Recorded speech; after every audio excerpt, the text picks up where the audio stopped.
Hello, everyone, and welcome to Red Valkyrie Presents. I'm, of course, Shae the Red with my amazing co-host, Cyborg Valkyrie. How are you doing, Cy? I'm doing great, and I might. Yeah, I might. Nice. And, of course, we have our awesome guest, Mr. Grant Lankard. How you doing? I'm doing great, thank you. And yes, it's all my fault that we're late. I apologize. We all blame Grant. No, it's fine. It's fine. We're not that late. We've definitely had people who showed up like an hour later and were like, I thought we had a show. And I'm like, bro, I canceled it after you didn't show in 20 minutes. They're like, gosh. Oh, I got the time zone wrong. So I was like, yeah, it happens. But yeah, we're here now. So we're all excited about that. And Sai, are we just gonna roll straight into the cosplay reveal? We're gonna roll straight into the cosplay reveal, because why not? Okay. Because why not? Metamorphosis completed, sir. Shae the Red Has now become awesome. Oh, wow. You look great. There were three options. One was a cat. I feel like I'm a little big to cosplay a cat. Your bird just agrees, screeching. Yeah, he's like, be a cat. I dare you. He's a parrot, so he'd definitely rip the crap out of some kitty. But yeah, and then there was the dude kind of slacker dragon or the young teen, and I was like, we'll go with young teen. Why not? Even got the little flowers. You look great. Yeah, thank you. But yeah, so this is an interesting looking book. So this is Beowulf, and this is 1 through 5. So this is like a nice collection jumping on point if you've missed out on previous books, right? Right. It's a 6-part story. So if you're just jumping on now, you can get issues 1 through 5, and then issue 6 should be out later this year. Awesome. So why don't you tell us a little bit about what Beowulf is, since I have been missing this whole series. So go ahead and catch me up. So Beowulf, I'm sure most of you guys learned about the original fairy tale of Beowulf back in high school. Essentially, I mean, if you haven't learned about the original fairy tale, there's not much to know. I mean, he's a big guy with a sword who liked to kill monsters. So I'm just going to say this. We actually had an argument on last night's social stream where I insisted that Beowulf was required reading in high school English, and people informed me that I was old as fuck, and that's no longer the case. Well, it's not even that that's no longer the case. It depends on your high school, because I had teachers that just had like the biggest, I'm just going to say it, the biggest hard-on for, The Great Gatsby. So I had to read that like 3 years in a row. I had to read the Odyssey and the Iliad like multiple times. And I was like, we're covering the same stories like over and over and over and over again for my entire school career. And then I get out and I meet friends and they're like, yeah, we read like Beowulf. I was like, what the fuck? I would have liked Beowulf. That would have been nice. That's just a high school that doesn't have an English department that talks to each other, because there are certain stories for each grade level. And whether or not you're focusing on English literature or American literature. I mean, I had a teacher that made us dress like flappers for credit. So like I had eccentric English teachers. Tell me that was not a dude teacher. It was a fat chick teacher who should not be wearing a flapper dress, who definitely came to school in a flapper dress. On that note, I'm going to remute. That's fair. Back to Beowulf, though, if you have read it in high school. It is weird, though, because I think there are those like books that it feels like every high school read. And I agree with you. I thought that Beowulf was one of them, but apparently not. It's weird. Well, and it also, where did you grow up on, like the East Coast, the Midwest? Yeah, I grew where up did you in go? Pennsylvania. Okay, see, I grew up in Utah. So I honestly think a lot of what happened in my school was like either incredibly outdated or went so far on the realm of like being safe so as to not offend the variety of parents. Oh, okay. As opposed to like other schools that were like, we're going to read this, and people were like, you can't do that. And they're like, we're also doing sex ed, so you're just going to have to chill with it and learn. And like, my school was like, we don't talk about things. So Yeah, so I got the idea for Beowulf when I was actually a kid. My parents had these like the Time Life books, like the books that would come like every month, whether you ordered them or not. They had Time Life books on fairy tales, and I remember one of them was about Beowulf.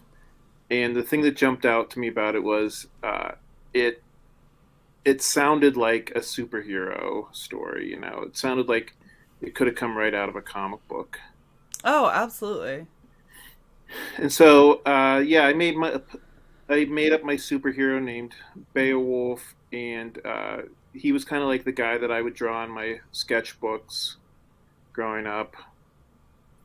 And so when the quarantine happened, I kind of said to myself, it's always been my dream to do a comic book.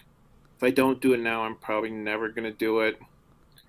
So I sat down and I drew out Beowulf. Awesome.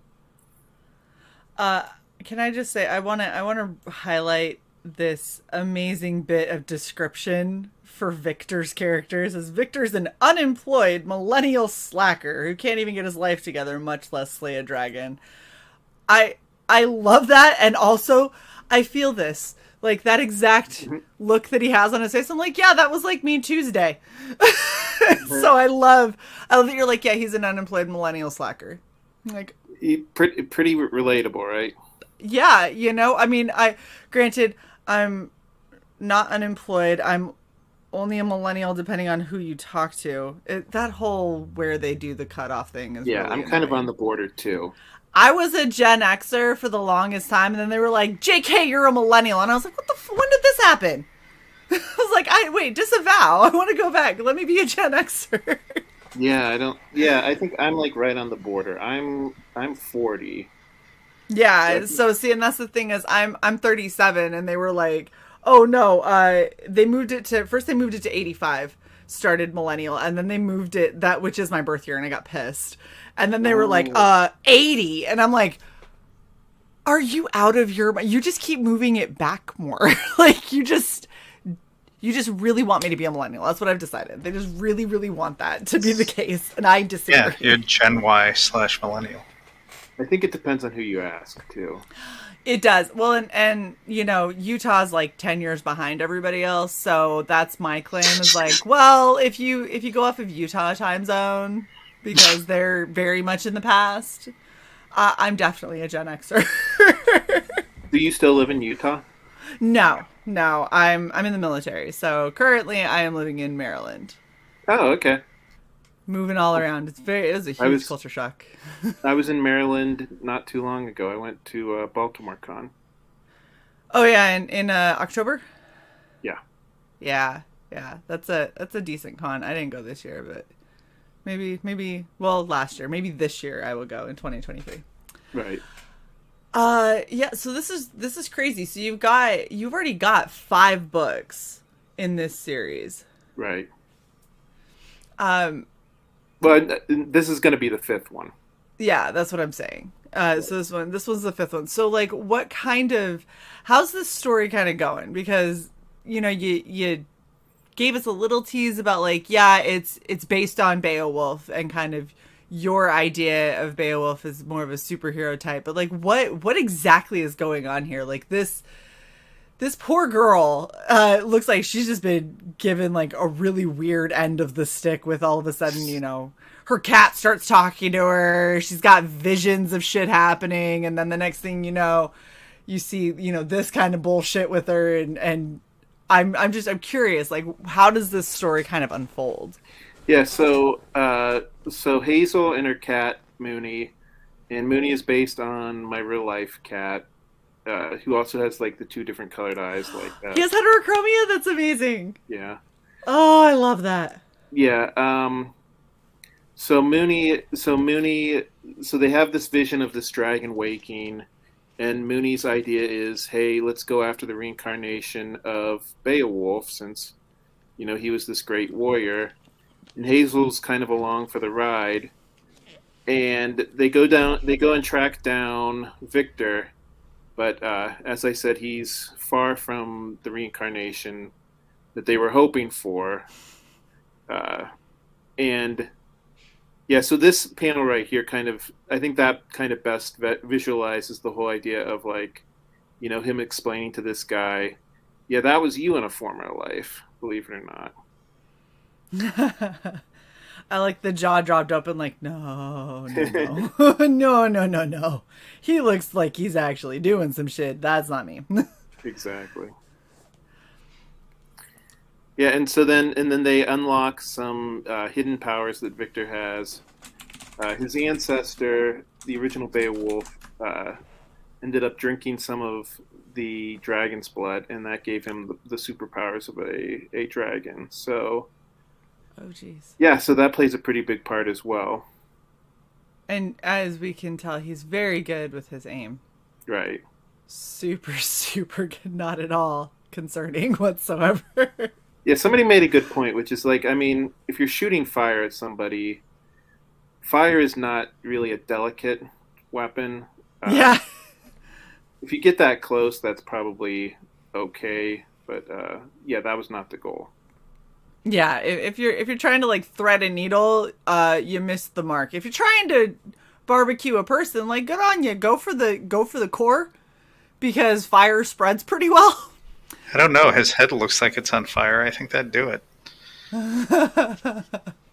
And Sai, you said this is what your heartburn looks like. Yes. I can believe that. After hot wings, yeah, that's me. Oh wow. So this is crazy. So he basically ends up getting dragon wings so he can fly, and now with the help of a 13-year-old girl and her recently talking cat, he's trying to figure out how to defeat a giant ass dragon. Exactly. What could possibly go wrong? Exactly.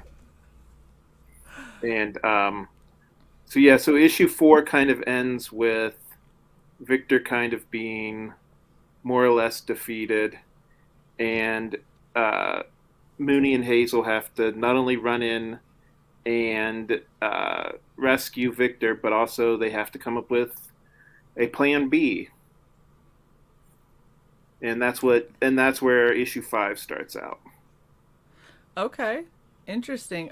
So here this looks like a portal. Is this when we're talking about kind of the fantasy realm of this, it's not just that Victor is a descendant of all of this and that right. A cat talks. There's a lot of fantasy based stuff in this, right? Right. So Mooney is the reincarnation of a wizard from that time period. Okay. So that's why he can talk, and that's why he has these magic powers. That's awesome. You know what you really need, and it's a big ask because it can be a pain in the ass to try and get stuff like this manufactured. But if you end up, let's say that you got your 6th book out, you're ready to do a trade and make it really cool, you fucking need a Mooney plushie. You absolutely do, with the 2 different color eyes and everything. You're not the first person to say that. Yeah. Of course not. Look at how cute he is. Look at his little face. And I have an affinity for plushies. There's just there's a lot of them back here. Oh wow, cool. Got all the Slam Buddies. Got my Shae, to be fair, you have an affinity for everything. I like my swag. You okay, like leave knickknacks? me alone. I do. I don't have room for them, but I like them. But no, what did I throw? I threw something. Oh, nice. We're just breaking stuff over here. Don't worry. Don't mind me. It's totally fine. No, but I think that'd be super cute. I know that it'd be a pain in the ass to do, but you ever decide to put this out where you do a super Gucci version, maybe on hardcover or something, everything all I feel like Thanks, we're Sai. gonna get around to doing a Mooney plushie. I mean, it's too cute not to do, right? It absolutely is. And you could always balance it out if you don't want to have just the cute factor. Balance it out with this big ass dragon plushie too. Oh wow, that would be fun. Yeah, right? Do like a really mean looking dragon and then cute little plushie Stick wires kitty. in his wings so you can extend them out. Yes. Well, it's kind of like the thing we got from Life on Korra. So, come here. The Life in You Korra got- is a fun little book. Yeah, and got all the little wings and everything, can move the pieces around a bit. But yeah, he's super super cute, the stuff that you can do with these. Anyway.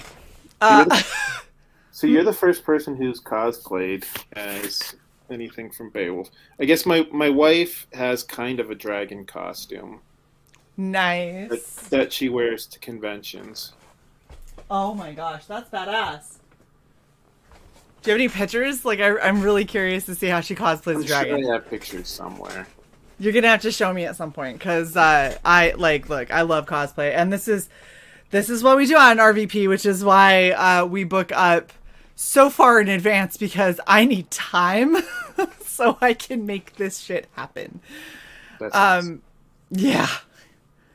Yeah, and Luke Stone, I agree. Mike Jimmy did do a really good job with them. They look exactly like they did in his book. Yeah, we have a lot of awesome people in the chat. What's up, Jolly Green? That used to be my nickname when I was a kid. Jolly Green Giant. All right. And so the last panel, this is kind of a rival wizard to Mooney, who comes in kind of trying to take control of the dragon. Okay. Like, I'm assuming for, nefarious reasons and not helpful. Exactly. And that's all going to come to a head like in issue 5. Okay. All right. So the basically in issue 5 we've got this dude and where did we get a fourth guy? Who is this? Who is this that just has shown up? So this is a golem that Mooney invented, or I guess created. And the reason why I included the golem is because I was having, how should I put this? I had to figure out a way to make Mooney able to do things physically, obviously because he doesn't have opposable thumbs. Yeah. The golem just kind of does Mooney's bidding.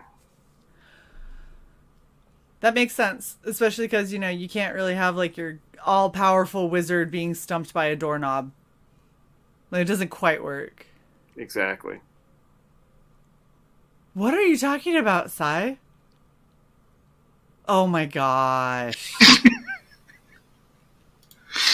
Is that actually you? No. No. I am so upset that you even joked that. That is terrible. Luke Stone, thank you so much for the $1.99. Says, love you guys. Fund My Comic is live for signups. Congratulations. That has been a huge project that you've been working on for quite a while. So thank you for the $1.99 and letting us know. Everyone go check out Fund My Comic. Dude, Luke is amazing. He does really badass stuff. I actually have a cosplay that I need to finish dyeing. This stupid freaking fabric does not want to work for me, but specifically for our good buddy Luke. We've got some good stuff.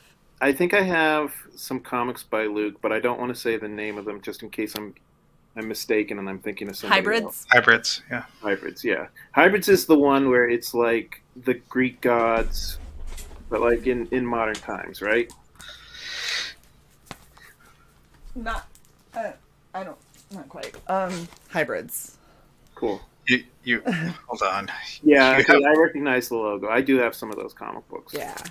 You have the knack of holding things up where people can't see them. I love it. Thanks. I You're worked really hard welcome. on that skill set. You're such a jerk. You're a master. Okay, so you've got this book and then number 6. Do you have plans for after? Like, is this series going to continue, or is that kind of the end of it and you're going to do a different project, or what's going on? I have so many ideas that by the time I get all of them finished, I'm going to be like 90. So my philosophy on this series is, since it involves reincarnation, we can do stories from any period in time. Like, we can do stories that take place in the Victorian era, stories that take place maybe in a science fiction era. We can do like the Dark Ages, whatever. So yeah, so the fun thing about this is we're gonna, and I mean, I want to do a traditional sequel that has like Victor and Mooney and Hazel, but I also want to do storylines that take place throughout time, like whenever. So you're basically gonna keep this world and just play around in it with various characters. Exactly. Okay. Interesting. So let's go through your campaign tiers so people know how they can back you. Yeah. So go ahead. Go ahead. Nope, it's up to you. This is you. Okay. So yeah, so we have like the regular cover. This is just the basic story. And then so we have the deluxe version. This is not just a different cover. There's also quite a few pinups in the back of the comic book. And I'm never going to reprint this comic book after the Kickstarter. So if you want like a collector's item, this is what you want. Okay. And and then we also have like the chrome cover. Very cool. The chrome cover is, as it implies, it's shiny, and it's the cover from the deluxe version, and you also get the pinups with it. Okay, so for the chrome one, when you're doing this, is it basically just like it's printed on kind of a chrome piece of paper, so the whole thing is shiny? Yeah. Okay. All right. Very cool. So this is the catch-up tier where you get all 5 issues. And then you can also get the deluxe version where it's all 5 issues, but a deluxe version of issue 5. Okay. And then, of course, the chrome catch-up tier. And then we also have retailer specials. So you can get multiple issues at kind of a discount. Okay. Yep, a couple different retail packs. Wow, nice. Which is also really good if you've got an LCS that is open to taking risks on some indie comics and things like that. I mean, this is a good run of comics so far, so it's probably a little less of a risk, considering, hey, we can get a good amount of these books out to people. And obviously these are a lot more discounted prices because we want the local comic store also to make a discount. Awesome. Or to make a profit. Yeah. Real quick, Warren, thank you for your 26-month member chat. It says, wow, I've been a member for a long time.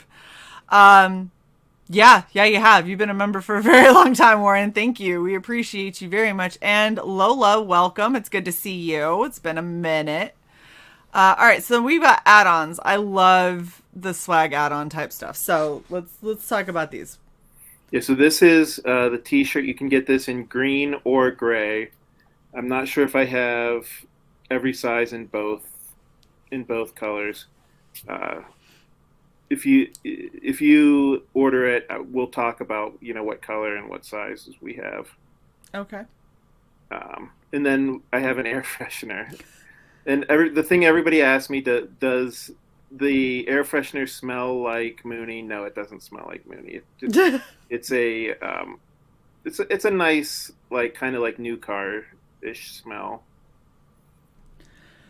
Okay, nice. All right, so Real quick, I'm going to go off to the side here so we can see what the prices are. So you get the digital copy for $5. The print edition that is just number 5, right, is $7. Right. That is very inexpensive. The deluxe edition, okay, seriously, I understand some of you may just want the regular. Stop being cheapskates, pay $4 extra, get the deluxe edition at a minimum, and get the stuff in the back. Like, why? Why would you not? It's $4 more. Get the deluxe edition. Oh, and you get stickers. Very cool. For $16, you get the Chrome edition. Now, this one doesn't list stickers. Does the Chrome edition not come with stickers, or does it also? No, they all come with stickers. I probably just forgot to add that. That is why we ask. And then, of course, we've got our retailer specials that are incredibly inexpensive. So $17 for the first one, which is 3 Beowulf number 5s, 1 deluxe, stickers, and a poster. Your prices are very, very affordable. Yeah, I was thinking that. Yeah, I don't know. Maybe for issue 6, I need to. How many pages is this book? It's 22 pages. Okay, so that's kind of the. I'm going to be real with you. That's where your issue is because your book is a standard floppy size. You're going higher than that is really difficult to do. Because if you're starting to get into like each page is costing me $1.50, like people are going to start doing that math and be like, oh, this is getting pricey, you know? Right. Exactly. So I understand why your prices are the way they are. And for a 22-page book, I would say that you're pretty much on par. Some of them maybe a little bit higher, but those are the premium covers and things like that. So that, again, it makes sense. But yeah, I think when you decide to do a trade, when you collect everything together and you decide to do a trade, that's where you can really kind of go all out. And if you decide like, hey, I'm going to do like a hardcover, an embossed cover, a die cut, whatever, and start to do those really like Gucci things that are really cool, those you can justify a much higher price tag also because the page count is going to be up a lot higher. Yeah, but at 22 pages for a floppy, it's really hard to go anything above. I mean, like people do 22 pages for $10 and I'm like,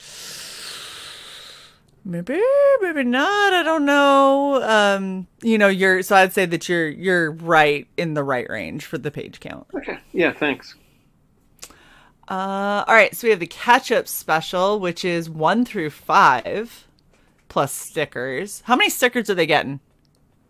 I think probably like 2. Okay. Awesome. So 1 through 5 for $26. That is not bad. Then you have the deluxe catch-up special. So you could only... is the deluxe thing something that you've done in all the other campaigns? Mm-hmm. Awesome. So if you're catching up, you missed out on some of those deluxes. That's why you have to jump on these Kickstarters, right? Fair. Well, and out of curiosity, do you have like a stockpile of your deluxe? I have a few of the deluxes left over, but I don't order a lot of them. I mainly just have like the regular. So something to think about when you do decide to do your trade is a way for you to move that merchandise and still keep the exclusivity is do a deluxe bundle collection when you're doing the full trade. And then you can charge a bit of a premium because those were only available when that campaign was live for that deluxe version. So if you missed out on that, this is like, hey, this is the final chance to get it. And it's going to cost you more than it would have cost you if you would have been getting them along the way. I like that idea. So something to think about. See how many bundles you could make realistically. Make sure that you give yourself room in case one of them were to get lost or damaged in transit. So, keep 1 or 2 bundles back just as a just in case. And then, you always end up with just some extras because that's what happens when you make your own merchandise. You have extras. That's just what it is. But that way you can you can maybe tap into that market a little bit, get a little bit extra backing, and kind of create something that people might have missed out on because they didn't know that Beowulf was a thing before, you know? Exactly. And granted, I mean, you're 5 books in. This is what's weird for me is I do this a lot. Like Cyborg and I have had a lot of shows over the years that we've done. We've talked to a ton of creators, and this is literally the first I'm hearing of this campaign, and you're on book 5. So there's still a large group, a large audience that you can reach out to. Exactly. And a good way to kind of bring them into the fold is to be able to offer some of those exclusive things at a bit of a premium, very limited quantity. But hey, if you're a massive collector, this is a way.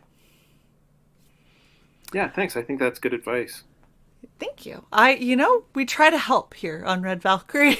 It's not just dressing up adorably and then letting people talk. We do try to help where we can. You help. I just sit here quietly and harass the chat. That is true. That is true. Cy normally heckles the chat and then asks ridiculous or inappropriate questions. It's usually Cy's role. Thank you. You know what? We play to our strengths, babe. We do. All right, so you have the deluxe special, you have the chrome cover special, and then we're back into some of the retailer specials. So you've got a lot of good tiers for people. There's a wide range of stuff, and I mean, and I'll always do the tier where it's just the book, just for people who just want the comic book and want to read it. But absolutely, yeah. But if you want some of the more collector-y stuff, we try to appeal to everybody. Right, and the only thing that you don't have, from what I've seen, and being in book 5, this is the only reason I'm mentioning it now. Because if you were in book 1, 2, or 3, I'd be like, don't worry about it yet. Keep going with what you're going with. The retailer packs. Now, I don't know. You would have to go back and look. How well do your retailer packs actually do? Right? Because you can do things where you can work out deals with comic book shops either outside of a Kickstarter campaign, right? Or a lot of the time you can do, I mean, I don't know how well you can do it on Kickstarter, so I might have to correct me here, but I know on Indiegogo you can do like your secret tiers or your hidden tiers. And those, instead of front loading your campaign page with 4 or 5 different retailer packs that, I mean, I don't know how well you sell them. Maybe for you, they sell really well. Historically speaking, most people don't sell retailer packs all that well. Right. If you can do the hidden tiers or the secret tiers, you can do those ad hoc as retailers reach out and say, hey, we really like your retailer pack, but we wish that it had X. Right. That you're also offering, and then you can make that exact thing and send them the link to it. Oh, neat. So okay. There's those kind of possibilities. Cy, can you do secret perks on Kickstarter? I know that you can on Indiegogo. Okay. So if you're staying on Kickstarter, then that might be a little bit harder, but I would still probably not front load a bunch of the retailer packs on your Kickstarter campaign page, and instead maybe opt for like a print pack, like something that has the book and a couple different pinups, and you can do pinups that are the size of the book, so it doesn't actually increase what you have to mail it in. Right. So you can still mail it and have it be well protected, or doing specialty stickers, or even doing pins and stuff like that. Like some of the small little trinkets. There's some people who despise that stuff. Eric in our chat will tell you that he only wants the book, but you already have a book only tier. Well, yeah. I mean, my thing is, I hate it when you go to a Kickstarter and it's like, okay, you get the book and you get a poster, and you have to get all the tchotchkes with the book, like especially if it's only issue 1, because it's like, right. Like, why am I going to hang a poster in my room for a book that I don't even know if I liked or not yet? Right, exactly. And so that's why I'm saying when you're like in books 1, 2, and 3, like I wouldn't do that. When you're starting to hit 4 or 5, like you're starting to get a bit of a fan base. Right. And you probably have had some iconic or pivotal moments within your storytelling that people would like to have up as a maybe as a small print or as a, mini poster or something like that. And it's just something to consider.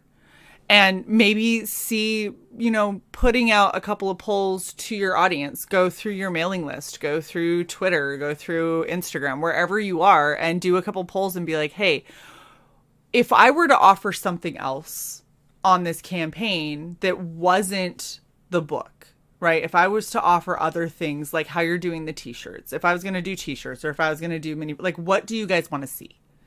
Right. And then instead of, you could always have it where it's the book and then you could make all of that additional stuff add-ons so people can do a build your own tier. And if they just want the book and a poster, then they can back the book tier and add on a poster. And then they don't have to get all the other tchotchkes. So I do have I hope this question doesn't bring up too much controversy, because I know people have really strong feelings on this. Just because you did mention Indiegogo, do you have a preference of Kickstarter over Indiegogo? I do. I prefer Indiegogo mostly because I hate how Kickstarter won't take my money instantly.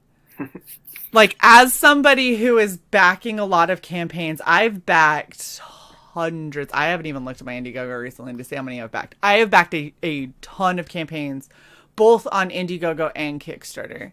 Okay. And it's a real pain in the ass when I forgot, like this past 2 months, I forgot that I backed 2 or 3 different Kickstarter campaigns. They all closed within 3 days of each other.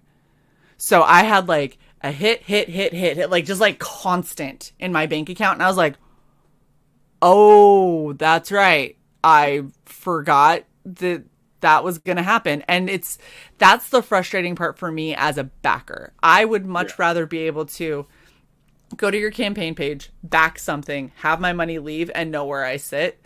So if I see someone else's campaign come up, I don't go, oh yeah, I'm good. I can totally back that one too. And then, in 4 weeks, I'm crying because I have no money anymore. Everybody's campaigns are coming back out. Or I've had a couple of them that have bounced because I wasn't tracking that I had backed $120 campaign, and I was working out other stuff and okay, I've paid, these bills, and I paid down this credit card, and I paid this other thing, and then all of a sudden I get a rejected payment because I wasn't expecting this to happen in that account, That sucks.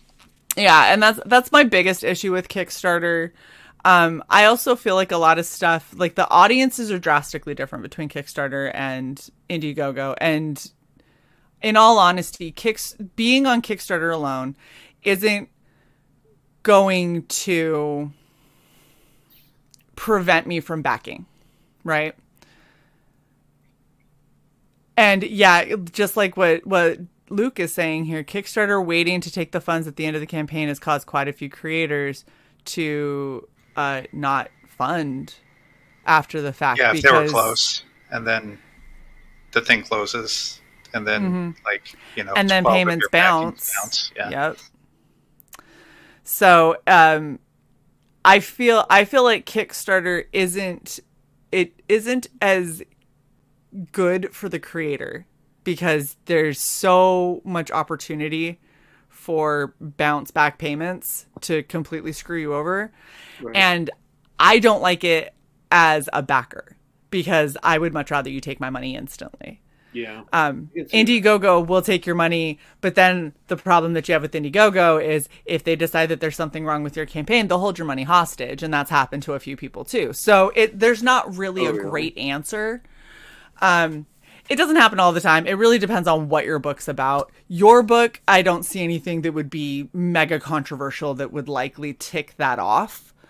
But there's others, some that have been maybe a little bit more violent, where they're showing blood and gore and things like that, and they will hold funds because they're saying that you violated the terms of service on Indiegogo, and you have to go through jumping through hoops to try and rectify that to get them to release them. I can't remember if it was Graham Nolan or someone else, but in someone's book, they were literally fighting Nazis, and oh yeah, and that was a huge. And Indiegogo came back at him and said, like, you're like hyping up the Nazis, and it was literally doing the opposite. But yeah, it was like we were fighting Nazis, but that's not what. And they had to remove things out of their campaign page in order for the funds to get released. Yeah, or like you're showing too much skin here, so they'll have to blur it on the Indiegogo page or take it off completely.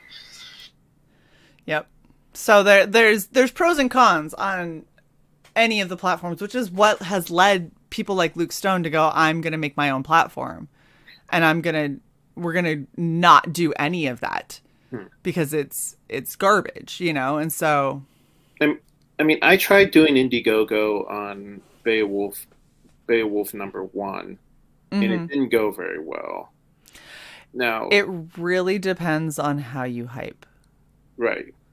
And that's what I was going to say. It definitely feels like you have to go to Indiegogo with a built-in audience. I mean, in all honesty, you kind of do with either, right? If you're going to go and launch a crowdfunding campaign anywhere, you need to have already done the work to create an audience. You can't just going onto a site and hoping that people will find you is a horrible business model. You'd better have some really sexy shit. And yeah. And you've also got to take into account how saturated is that market? How much traffic does that website get, and how saturated is the market that you're trying to get into? If you go in there and you are silent launches, like, soft launches where you're not hyping it up for weeks on end and then doing a big launch stream where people get to share in that excitement and that experience with you, it's really, really hard for you to pull big numbers. It's really hard for you to hit funding. Yeah. Go ahead. The point I was trying to make was I do think at this point Indiegogo is still more of like a niche market. I mean, even people that I know who don't read comic books kind of know what a Kickstarter is. Right. I mean, I still have to explain it occasionally, as opposed to like Indiegogo, where it's like my non-comic book reading friends are just like, what on earth is an Indiegogo? Yeah, and so that's honestly like it is with anything. Kickstarter, a lot of products have that funded on Kickstarter logo on them. And Kickstarter is kind of the father of crowdfunding. That's where a lot of crowdfunding started, right? And then you had spin-off sites like Indiegogo, Crowdfunder, all these other places.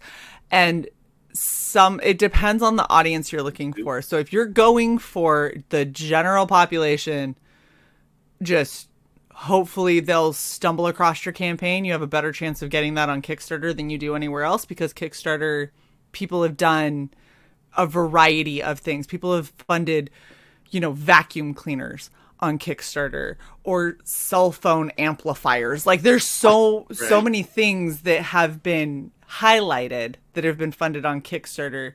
So you have a better chance of people finding you.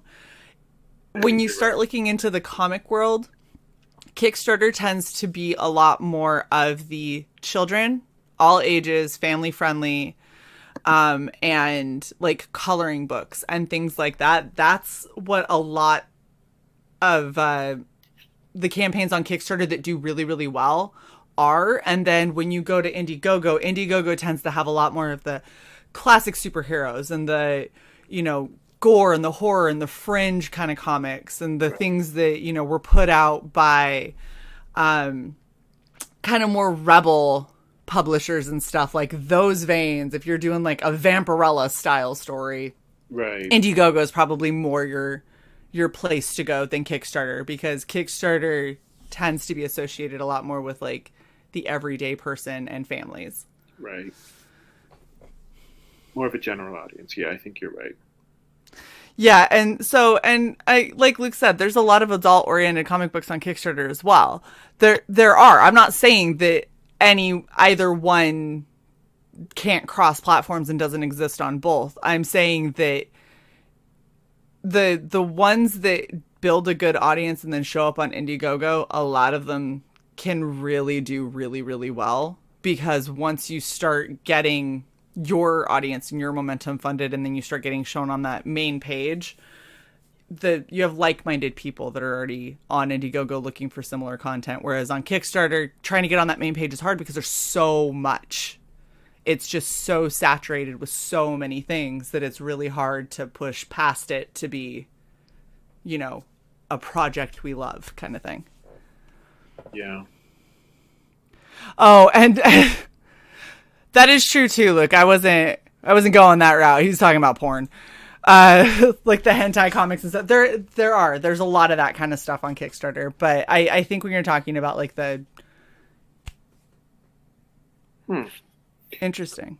So that's interesting that you said that Indiegogo censors comics from time to time, because I always was under the impression that it was the other way around. It's both. They both do it.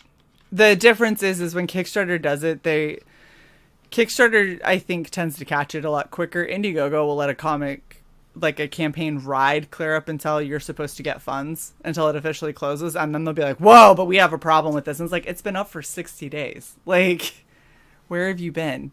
Wow. But, yeah, I think that it's an interesting concept. I am actually really impressed that you've got, this is book 5. I always love getting creators on when it's like, hey, in the early days, I want to do, 10 books. I'm going to do, 7 books. And you're like, sure you are. I hope you do. And then you don't hear about them after book 2, and they just kind of disappear. And it's always so disheartening. And so being able to get somebody on who was like, this is a 6-book run and we're going to do 6 books, damn it. And now it's like, hey, well, shit, you're on book 5. Like, you're right. You are going to do 6 books. That is awesome. Thank you. That means a lot to me. Well, I find it really just, it's exciting when I get to see creators who are following through with what they want to do. And I think that it's really cool that you've come to this point and that you have so much in line for what's going to come after this. So everyone who's watching, if this interests you at all, please go check out the Kickstarter. The link is pinned in the chat. It is also in the description. You can get caught up on a whole bunch of Beowulf goodness. If you read this in school and liked it, then you're probably going to get, a whole bunch of nostalgia going back to this that I will have missed out on, sadly. Side, you got any questions? I have 0 questions. Other than, does Grendel make an appearance? Grendel does not, but that is one of the continuation stories. I want to do a prequel where he fights Grendel. It's the villain in the actual story, Shae. Right. Just to let you know. Awesome. She's not paying attention anymore. She's like... No, I was reading the chat, actually. Yeah, Thank you for calling me out, though, jerk. Oh, it's funny because you participate in the stream, and I'm paying like almost sole focus to the chat. And then the second you're like, do you have a question? I'm like, yes. You're like, okay, switch attention. Oh, good. Ask your question. I will look at the chat. Well, Grant, thank you so much for coming on. I'm glad that we could get you on and talk a little bit about this book. Yeah, thank you for having me on. I'd like to do this again. This was really nice, actually. Great. Oh, that makes me happy to hear. Well, just to let you know, we book up 2+ months in advance. So let us know as soon as you know when you're going to be launching, and so we can get you on our calendar. And thank you to the chat, and thank you for everybody who watched as well. Absolutely. Thank you guys so much for hanging out in the chat. You know how much we love you. You guys are amazing. Please don't forget to like, share, and subscribe to Red Valkyrie. Ring that bell. Maybe become a member or go get some cool merch. There's a lot of ways you can help support us. I'm just saying. And if you're watching on replay, drop a comment. Yes. Ooh, comments are one of my favorites, and we get so few of them. So please feel free to drop a comment. And we will see you guys next time. Bye. Bye.